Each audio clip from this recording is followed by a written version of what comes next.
Hey everyone, before we get into today's episode, just want to take a moment. If you have been listening to Life Unpotted and you are enjoying it, it's impacting your life, we really appreciate if you could take some time to go to Spotify or to Apple Podcasts or both and submit a review. This helps our podcast get pushed out into the algorithm and get circulated to more listeners, which is our goal, because we want to expand this conversation and reach more people, especially the people who are ready to listen. So we would really appreciate that from you. And yeah, honestly, so just want to take a moment to put that out there. Thank you as always for listening, and we hope you enjoyed today's episode.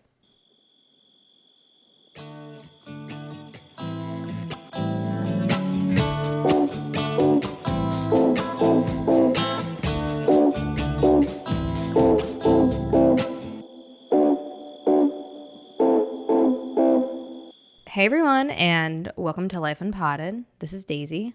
Hello, welcome back to Life Unpotted. This is Sophie. And I feel like we're just trying to be ourselves more on the podcast. Or I'm unwriting a story of how I think I should show up to the podcast, thinking it needs to be this serious thing where we talk about serious things. And it's just not that way. Like, we can show up however we want to show up to talk about whatever we want to talk about and have it be a conversation that is going to lead somewhere, that is going to be insightful, interesting, and yeah, mostly just insightful for us and for the listener. So something we've been going through quite a bit, or I'll say me, I'll talk about myself, is that I've been experiencing anxiety, so much anxiety, but anxiety in its truest form. And been having a lot of clarity around anxiety and how it has the possibility to get projected onto so many endless things. But at the end of the day, anxiety is just anxiety. That being said, if anxiety is a feeling, if it's an emotion, it's just going to pass, right? Like yesterday, I felt crippled by anxiety. Today, I feel great. It's like the more we hold on to it, the more we think about it, I'm so anxious or I'm going through this, the bigger it gets, the more, beyond the moment, it's going to pass. It would pass. But if we keep thinking about it, it's not going to pass, because the nature of emotions is that they'll pass unless we're holding on to them. Hard one to swallow for me. Yeah, well, it's so hard to swallow because when you're in the experience, and for me also post-retreat, if you're a new listener, we went on a psychedelic mushroom retreat, I think about 3 weeks ago. And yeah, time feels like it does not exist to me anymore. I don't even know how it's May, or honestly, the months don't really mean much to me either anymore. It's all just kind of happening. But yeah, I've been observing. I think it's important to recognize the difference between I'm feeling or I am insert X emotion. So I am anxious versus I am observing a lot of anxiety. And I think the most difficult part for me in my personal experience is actually being able to tap in as the observer in these moments where every single thing feels awful. Like you said, it's like the anxiety turns into a giant cloud, and that cloud is all that I can see. I can't see past it. So all of a sudden, I'll be feeling these feelings of everything's going wrong, or I'm going to die, or I'm going to get sick, or something's going to happen, or this moment just isn't good enough. Like yesterday, I was definitely teetering in and out of that. We were hanging out Sunday, just trying to enjoy the day. And I found myself thinking so much about the day that I wasn't allowing myself to actually be in it. And I had that recognition, and I was like, okay, wait. I remember this feeling. I remember this feeling of feeling like everything sucks. And this feeling of it's like this ball of pressure and overwhelm. I start thinking about tomorrow. I start thinking about the week. I start worrying about things. I start thinking about business stuff and career stuff. And then I start thinking about family stuff. And it's like every possible thing to worry about starts to slowly build. And all of a sudden, it's like the accumulation of this anxiety tornado. And I guess where I want to start off this conversation for myself is recognizing that it's really, really hard when you're in the tornado of these feelings and of these sensations and of these emotions to remember that it's temporary, that it's going to pass. Because otherwise, we run the risk of missing out on our whole life. So I've been finding it really hard post-retreat, where all of these emotions are so heightened from the psychedelics, bringing up everything that's clearly already been stored inside of my mind, and remembering that the point of life is to live. But what does it mean to live? Because sometimes I am crying and I am feeling and I am working through things. And recently I've been working through a lot of things. So sometimes it feels easy to get stuck in working through things. But on the other end of it, when I try to run away and I try to say, I don't want to feel this way today, I'm sick of feeling sad, I'm sick of feeling these emotions, I try to cling to something to feel better. So I guess I'm just trying to operate somewhere in between of I accept what's happening right now, and literally all I have is this moment. Yeah. It's a balancing act. Absolutely. When it comes to these really intense emotions. Because you said on one spectrum, yeah, you can get stuck in it. Where you're like thinking that I need to do this thing where I cry and I heal. And it's like at times, but that's not all the time. Like that's sometimes. And it's like also having the clarity to be removed from it, to see your patterns. I think that's been a really important one that I've learned, is seeing my patterns of looking back at throughout my life, right? Because we're going through big transitions right now. I'm going through big transitions in my life, like making the biggest transition of my life ever. And it's easy to think, oh, you're just going through a transition, so that's why you're anxious. And I feel like I've been going through my life, post-college, by high school, by middle school, by elementary school, and seeing the thread of anxiety always being there. And I was really reflecting on it with high school and really seeing that I was the least anxious in high school because I literally went from a school system that wasn't great to a college preparatory school where I could take all of the anxiety I was feeling and go into spending so many hours a day studying and working really hard to like catch up. And, there was a right way to be, but also just a right place to put my anxiety. A positive experience to have an unbalanced life of being obsessed with studying and getting a better grade and doing really well. And there's nothing wrong with that. But I'm seeing that that was a time in my life where it was really acceptable to have what seemed like an unbalanced life. And that I put my anxiety into studying and being a good student and all of this stuff. And also looking at the structure and how it allowed me to stay sane. So I say that for myself because it's really important to look at your patterns. And having that pattern in high school served me well because there was structure set into place. I was taken from volleyball practice to sports practice to friends' houses. Nothing could go wrong because there was very strict structures that were, the school I was at, the teachers, the coaches, parents, friends' parents. Like it was such a structured space that you could live an unbalanced life because it felt like everyone was looking out for you. And I realized that same mentality is not going to work for you when you're 23 working at a job because you have to take care of all of these other parts of your life too. So having the mentality of just putting all of your attention and energy into work, for me, that led me to a place of consumed by total anxiety. So recognizing the pattern of I always have a tendency to put anxiety into something, that's going to be the answer versus just looking at it and sitting through anxiety. The patterns are crazy. So just to make sure I'm understanding what you're saying, right?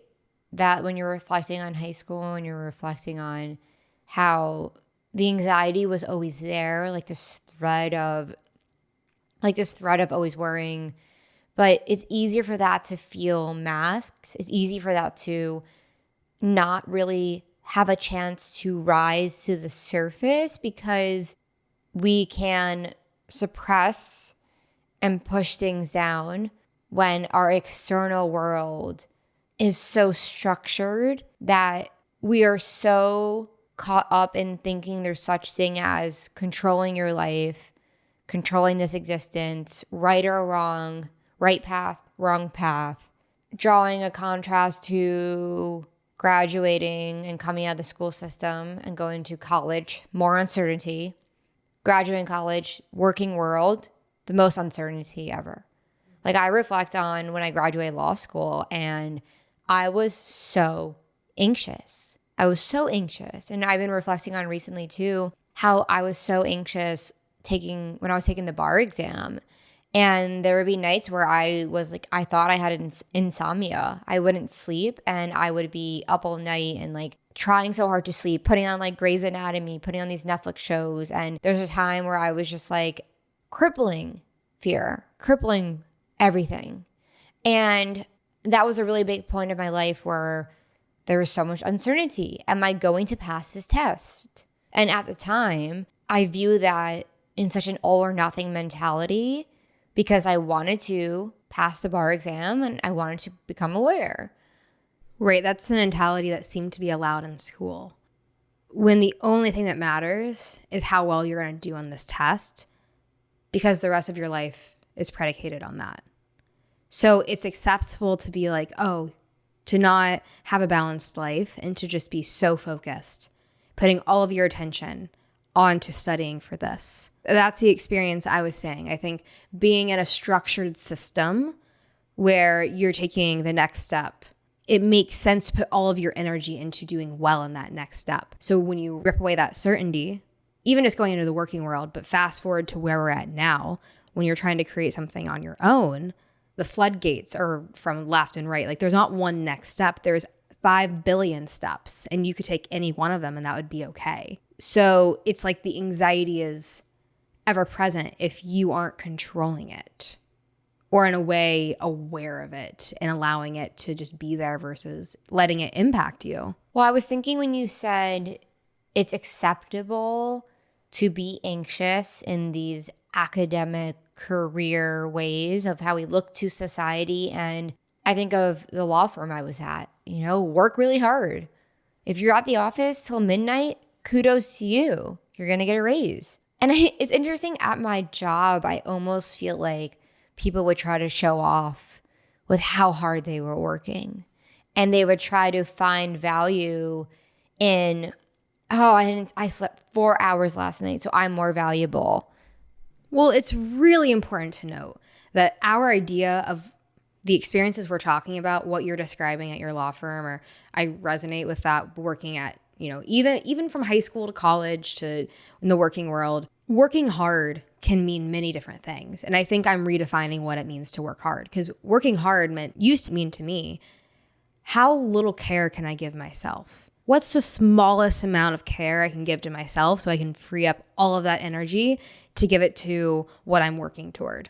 I'm a separate entity from what I'm working toward. If I'm trying to finish a proposal that I'm presenting, I don't exist.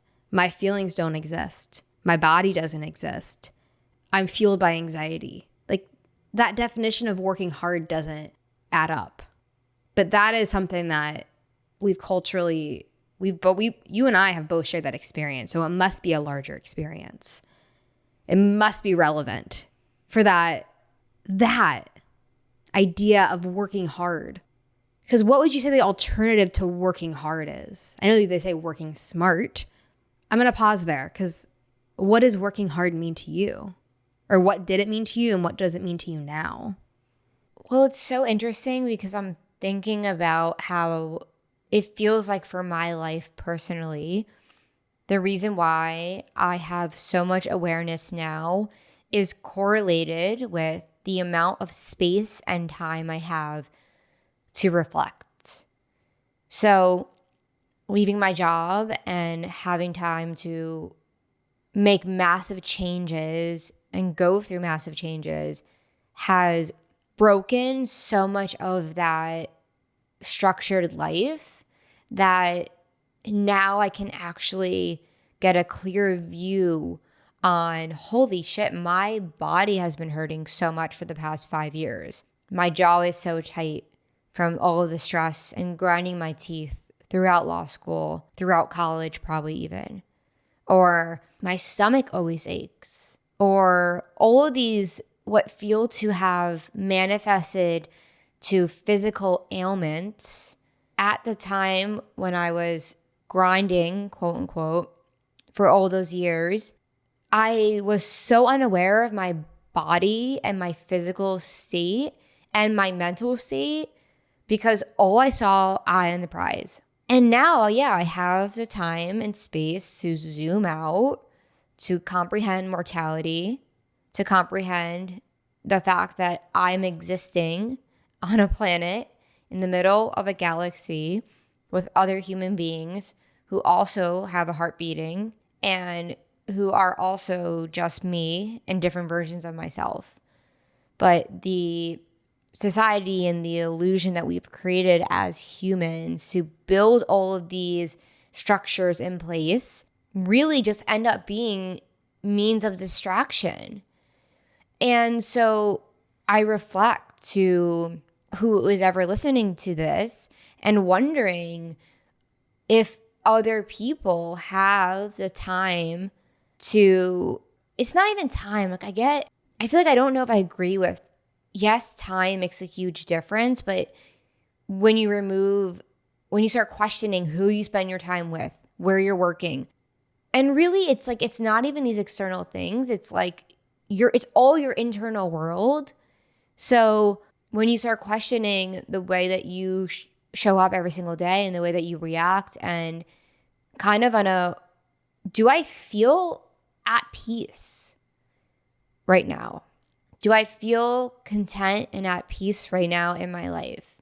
And I see so clearly how if somebody asked me that question a few years ago and nobody ever did, I wonder what I would have said. I wonder if that question would have been like a aha moment of, oh, it's possible to feel at peace, because I thought life was suffering. I thought this misery I was experiencing was the norm because everyone else around me was miserable. What you said is really interesting because it makes me think of my own conditioned belief around being content and how if you're content, you're lazy. You're not working hard enough. Strive to be better. And it's like, I have like this guilt of enjoying and being present because that means that like I'm not good enough because I'm not striving to be something. And think of America. Think of the American dream. You come to America and you work really hard every day to make your life better. You get somewhere. Think about how over time that's been integrated into all of our psyches. There are people who are having the opportunity to rise up, and that's amazing. But you have to think about the implications of that when it gets to an extreme place where it feels like all we should ever be doing is striving, no matter what our situation is. So I don't know. I think that our judgments of ourselves can be so sneaky. We can be feeling really anxious because deep down we're judging ourselves about something. And I've noticed how it's really easy to not notice that. It's really easy to think that's your normal. Like that's baseline, to feel that way, to always feel a little bit on edge. But why are you always feeling on edge? Why can't you just be present? And it's kind of like what you said, like when you have no structure, that anxiety can be pointed in any and all directions. And even if you do have structure, it can still be pointed in all directions. So I don't know. It's an interesting topic. But it's like whether you're believing that there's such thing as certainty in life and that you can control your life, meaning anything can happen right now to any single person in the world.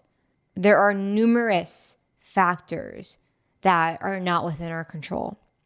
Can we control our heartbeat? Who's doing that? Who's controlling this perfect ecosystem that exists out there for the conditions to exist for us humans to even be here?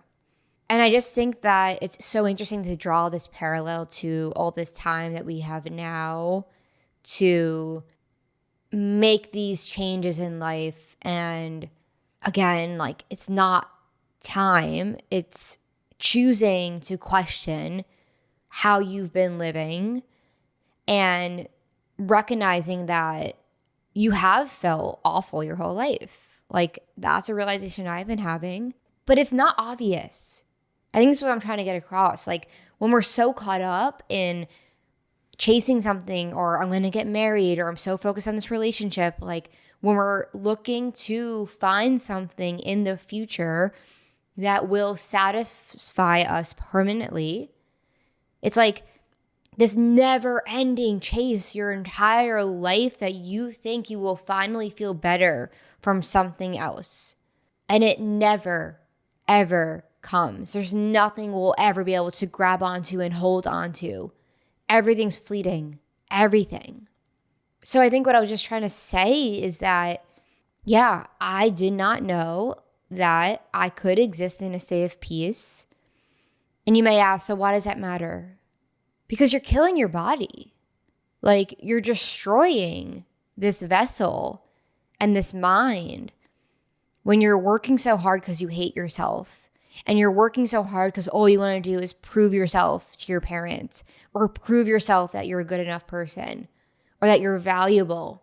And it's just like, but you end up suffering so much because you do it at the expense of, quite literally, like fighting against yourself and suffocating this beautiful being that is keeping you alive. And you're, in a way, it's like you're killing yourself slowly. But I feel like I was trained to do that. And we were having a talk the other night about just 5 years before we met each other and where we were and what our lives looked like. And I think it's been really confusing for me at 28 to realize that I don't think I've ever lived. And I mean that in the way that I've been so consumed by anxiety. But it was packaged up in an acceptable way that was defined as normal by everyone around me. Kind of wrapped up in drinking a lot, wrapped up in working really long hours, and not really having time to develop myself or my interest or my hobbies. It was like work took up 80% of my mind, is what it seemed like. It felt like I was a robot. It feels as though like I have been a robot my whole life. But more specifically, like not childhood, but more specifically like early adulthood. And it's like the purpose has been to grow, achieve, build, but all for someone else. For example, I don't know if this will make sense, but I was doing an analyzation for like our podcast of like our social metrics and like our podcast metrics, and looking data and taking qualitative data. Cause like that's what I used to do when I worked at an agency. And all of a sudden I was like, well, I created this deck to share with you. And I was like, I haven't accessed that kind of like flow or skill with that kind of work in so long. And I was super aware of the tendency for me to want to be like, wow, like look what you made, look at your value. And I see how my value 100% was baked into how well I could create something for the person I was working for. And that is still very much alive. I was very aware of that was happening, but it's this, maybe it goes back to like seeking to get our value from anything, because we realize that our value isn't just present. Our value isn't just here, but it is. And I don't know if that's something that is human nature, but when you're told your whole life to your value comes from where you stand on this hierarchy of how hard you work. Of course, we're going to lean into that and be like, I'm going to work really hard. But like you said, at the expense of yourself, at the expense of your well-being. And that's on the extreme end of it. But I guess for me, I'm just reflecting, and that was what my whole life has been about. And it feels weird to realize that at 28, because I don't have that structure anymore. And I'm like, oh, it'd just be better if I just went and got a job, everything would be fixed. But I know that's not the truth, because this anxiety, these feelings, the seeking of value, it comes from in here. And it's easier to think that it comes from the job, but it's going to follow you everywhere. And I'm able to recognize that. And that is extremely uncomfortable to have nothing to project it onto, because that means that you have to work through it. Well, that's it. It's like we think it's the traffic jam that's making us so irritated and so stressed. We think it's our boss. We think it's our partner. We think it's, oh, the food didn't get delivered on time. And it's like, no, you're just extremely impatient. You're selfish. You're anxious, and you're kind of getting in the way of your own life right now, and you don't even see it. And again, I'm talking to myself because these are states that I have spent a lot of my life in. And it's so easy to attribute it to something, and you convince yourself, oh, I'm just so stressed from that. I'm just so stressed from that external thing. So you spend your whole life, or you spend that time in your life in that moment doing everything you can to control the situation, to control your external world, to manipulate, to lie, to be needy, to have fake relationships, to do all of these things. And these are, when you say it out loud, it sounds really intense, but we all do this. Like, think about friendships that are just not genuine because you're too scared to say how you really feel about the person. Or you're too scared to recognize, oh, I actually don't want to spend time with this person. I'm just lying to myself. Like, when I say it out loud, it sounds really crazy that any of us would do this to ourselves, but we do it to ourselves every single day.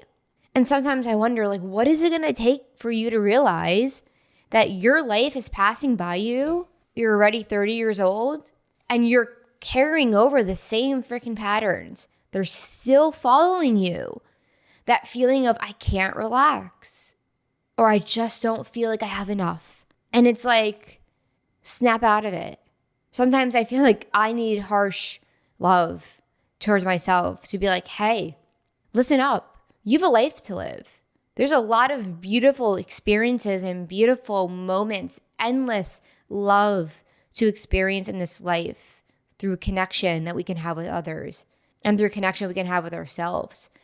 But we miss out on what it means to live because, in my opinion, and you mentioned earlier, you look back on all these years and it's like, I feel like I wasn't living. And I think obviously your body was functioning, but you can see like our bodies will keep us around for a while. But mentally, are we okay? Are we on the ground? Are we operating out of a state of love? Or are we operating out of a state of fear and hate towards ourselves because we hate ourselves and our life and what has happened to us so badly, or thinking we're not good enough since a child, that still in your adult years, it's following you like a ghost. So my energy state when expressing this feels like a level of, what the hell, man? Why do you do this to yourself? And obviously it's important to have compassion because unlearning is really hard. I'm going to take a different approach with a different tone of like the ridiculousness, because I was kind of laughing because I was thinking of a thought I had this morning of how I said one thing where I feel like in my 20s, in my adult life specifically, I feel like I haven't really been living because I've been like seeking the next thing, the next thing, the next thing. This morning I had a thought. I'm like, your life's just passing by you. You're not really living because you don't have a job where you go to the office, where you interact with people, because you're not interacting with people. So you're not living.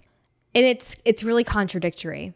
If I just believe that thought, and I'm like, right, I'm just going to go back to the job that I had because that'll solve all of the fear and the anxieties and the problems that I'm having right now.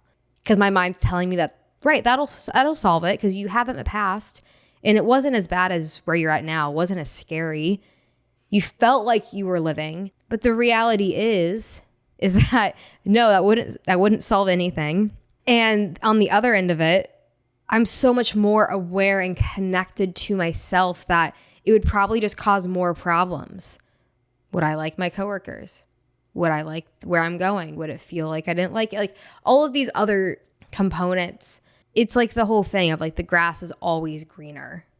Like we always think that just swapping our life for another, like wife swap, it's going to solve all of these problems. But it like opens up a whole other can of worms because there's always going to be a can of worms no matter what situation you're in, no matter what decision you're making, because it's not about the external as much as it is about the internal. And it's so not satisfying to hear that, because you want to believe that when you run the marathon, like you're going to feel like a more satisfied person. And yeah, of course, it'll feel great. It'll feel great to move your body like that, but it's not going to change your can of worms and make them go away. It's the acceptance within ourselves of any situation and accepting the pain that comes with life. And we spin in circles instead of thinking that getting this will solve it, getting that will solve it, getting will solve it. So I see how I still have this structure of wanting there to be a solution to my problems. And I see how that causes just more suffering, because that stops me from recognizing that I just have to sit through the discomfort of what I'm experiencing in this moment. And it's like the more we don't do that, the more loud it gets, the stronger the anxiety gets, the more painful, like your neck starts to hurt, the more painful your body starts to get, where it's like, because we think getting something's going to be our solution, to where everything starts to become overwhelming because we haven't gotten that thing. So our value is just shit. But it doesn't have to be that way, because we can just sit through the heavy emotions of living, of being on this life, of not knowing why. And then it'll pass. Yeah, it always does pass. But when you try to control it or manipulate it or resist it, or really, like we were saying earlier in the conversation, like when the tornado of anxiety comes up, like finding any sort of space that you can to remember that it's not truth, that no matter how intense an experience feels, you can sit through it. You will get to the other side. You always will. But so often we forget there's another side to get to. We forget that what's arising is just arising and will soon pass. So perhaps this serves as a reminder that we're always in control of our experience, meaning we always have the choice to pause and not to go with the habitual responses that we've always gone with, and to recognize that the path you've been on of suffering and endless suffering mentally, there's another way. And I know how hard it is to believe that, because when I'm going through times of what feels like hell, I forget. There's moments where, there's countless days now where I wake up and I feel relaxed and I can go for a walk and smell the flowers and be more myself in conversations and be more myself in life and see myself in everyone and choose love. So I think one of the hardest things to do in this human experience is to see beyond our experience at the time. And I see how helpful it is to talk through what you're experiencing, because it kind of helps release it, and it kind of helps you come back to now and to remember that you can move through it. It makes me think of trees and how, depending on this time of the year, the season, wintertime, the trees are bare. There's nothing there. Come spring, they're blossoming and they're beautiful and they're pink and they're yellow and they smell wonderful. There's so many complexities to them. But what if the tree in the time of winter was like, oh, I'm so barren right now. Like there's no fruits on my limbs and I just can't feel anything because it's just so bleak and it rains every day or it snows and my roots are cold. And, if a tree had a mind, it might be thinking that for the period of winter. And if it was thinking that, it might start to realize that in their reality, the tree's reality of that mind, like what we do as humans, that reality might become true because we're believing the experience that we're having to be the only experience, that I will always be a barren tree with no colors. And we know that is quite literally impossible, because come spring, the tree is going to be blossoming. It's going to be beautiful. It's going to have floral scents. It's going to be incredible. And that, of course, is a lesson to us of, if you feel like really triggered, or if you feel like a lot of pain, or you feel empty, or you feel anxious, or you feel all of these things, just as guaranteed as it is for the trees to blossom in the spring. It is for you to pass through this feeling. You only make the chances of that more slim for the period of time for this feeling to extend if you are going to start thinking about it and believing it and seeing that this is how it is versus just observing it. The difference between feeling something and observing something, observing, you know it's there and you know that it's just here. It means nothing about you. Being it represents that you know this is who you are and you're basing your entire life off of this feeling in this moment. So no matter what you're feeling, whether it's an extreme emotion or not, know that it will not be here forever. It never will be. Nothing is. And that is freeing. Like, that's so freeing. Because like Sophie said, the more you cycle through the observation of having these intense emotions, you become more aware of things. And yeah, you deepen into life. You become more of yourself where you're not thinking about yourself. That's what being yourself is. You're not thinking about yourself. You're just being. And life becomes a lot more fun. And that's, I guess, when I say I look at like my 20s, it's like I feel like I wasn't living because I was so caught up thinking about myself all the time. And it's confusing when life opens up and you realize it doesn't have to be that way. And it's more of a recommendation. It's more of a realization that your value is innate. Your value just is. It feels like a return to early childhood where you're not thinking about yourself and you're just exploring and enjoying and being in the moment. And the amount of cycles I feel like I go through on a daily basis is insanity. But I always end up back here where I'm able to just experience and enjoy and deepen connections.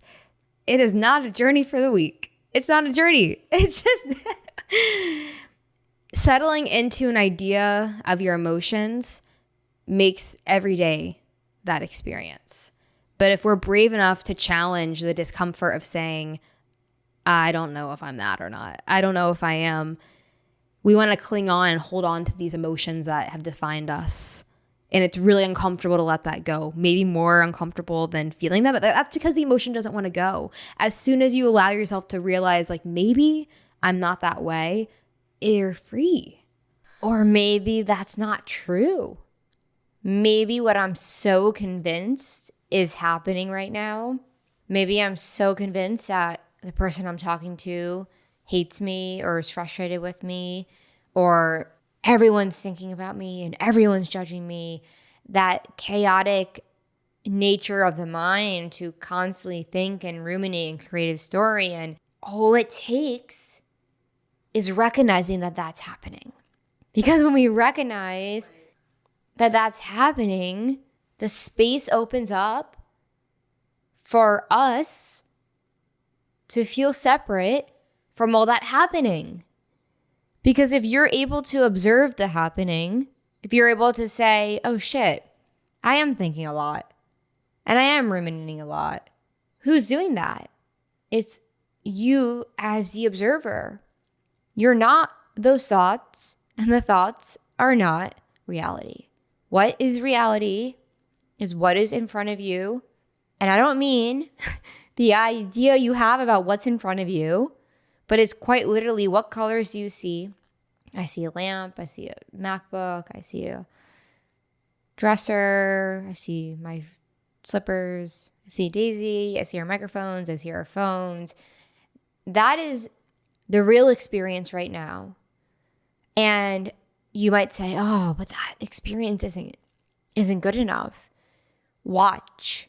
The ability to deepen into an experience, the ability to deepen into the moment is profound, because all of a sudden, as you let go, it's literally like the chain around you, they go down.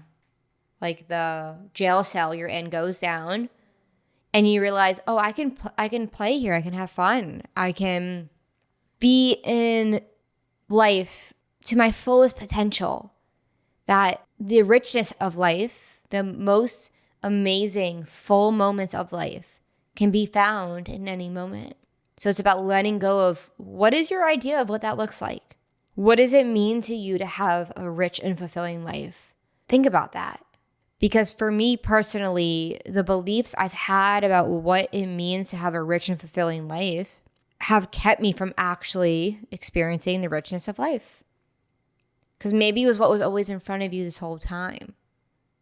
And maybe the patterns and the string of anxiety has strung you along for so many years that you're just now seeing, oh my God, that's not really truth. Oof. So I was believing basically a lie my whole life. That danger's in front of me. Danger, danger. I'm not safe. Everyone's out to get me. Something's going to go wrong. But I'm still here all these years later. So why did I spend all that time worrying? Do I want to do that for the next years of my life? Or can I trust that I can let go and live? It's not easy by any means. So that's why we do this podcast, because the state of I've changed since we started talking. This has been hard to do. I found myself feeling resistant towards Daisy and talking and expressing myself in this room, because a lot of times historically this podcast has brought up triggers, creativity and work and pressure and all this stuff. So just watch it and trust that you have the ability to watch it flow in and flow out, just like a wave. And when you can't get there, because I know sometimes it's really, really hard, whatever is happening, just seriously focus on your breath. Focus on your breath. Stand up, move your arms. We heard recently that like if you're doing jumping jacks when you're in fight or flight, that your body can't stay anxious. It has to come out of it. So there's physical ways too. Look to our bodies. Our bodies, when we come back into our bodies, we come back to the ground. We come back to here. And that's why I love the technique of like, what do you hear? I hear birds chirping. What do I see? I see lush green trees. What do I smell? I smell air-conditioned air. What do I taste? I taste saliva. What do I feel? I feel my corduroy pants. It's like a full immersive experience, because sometimes just looking around, it's like you can't change what you see. It's hard to distinguish the difference between what you see in reality versus what your mind is warping you to see.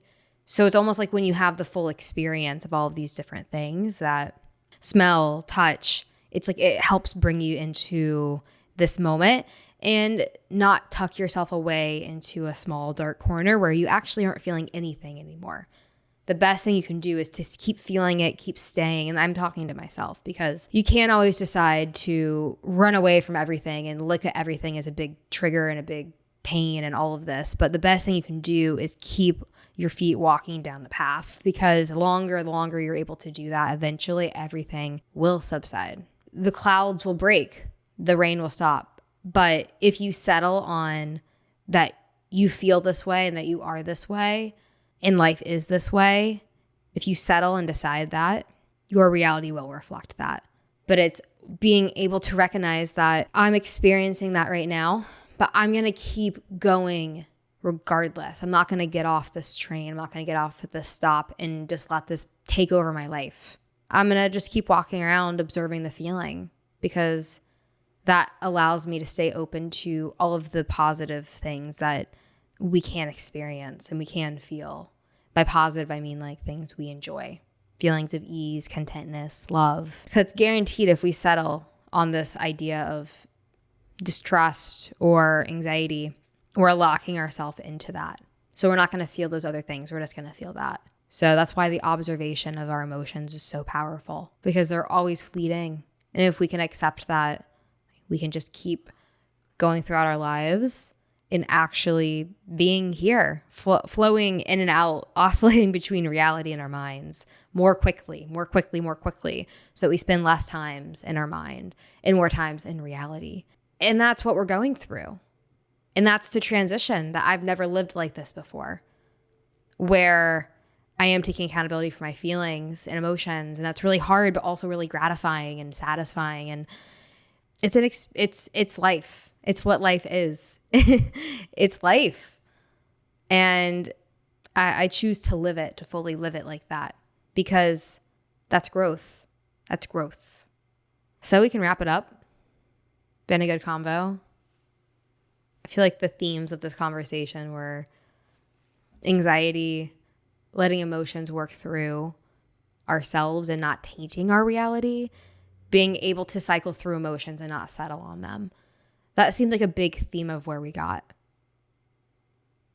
So this podcast is like a huge practice for us. Sometimes easy, feels great. Other times we work through the triggers that we're quite literally talking about without closing to them, letting them work through. So the things that we're saying, we're working through them a lot of the time in this podcast because, like Sophie said, the triggers of creativity, creation, productivity, they all arise. And it's such a great practice to be able to watch yourself cycle through all of that and still remain open and in the conversation and open to the ever-changing things that may come up in your reality. So thank you all for listening. Tune in for Thursday. We'll be here. And, leave us a review on Spotify. We've been at 83 stars, 5 stars for a while. So we're trying to get to 100. Our goal is to get to 100 stars. So we would love for you to rate accordingly. We're not telling you to rate it 5 stars. Like, obviously, we hope you will. But rate us on Spotify specifically because we think that can help push out our podcast to more people. So give us a review on Spotify, and we appreciate that. And we'll see you on Thursday. Have a good one, everyone.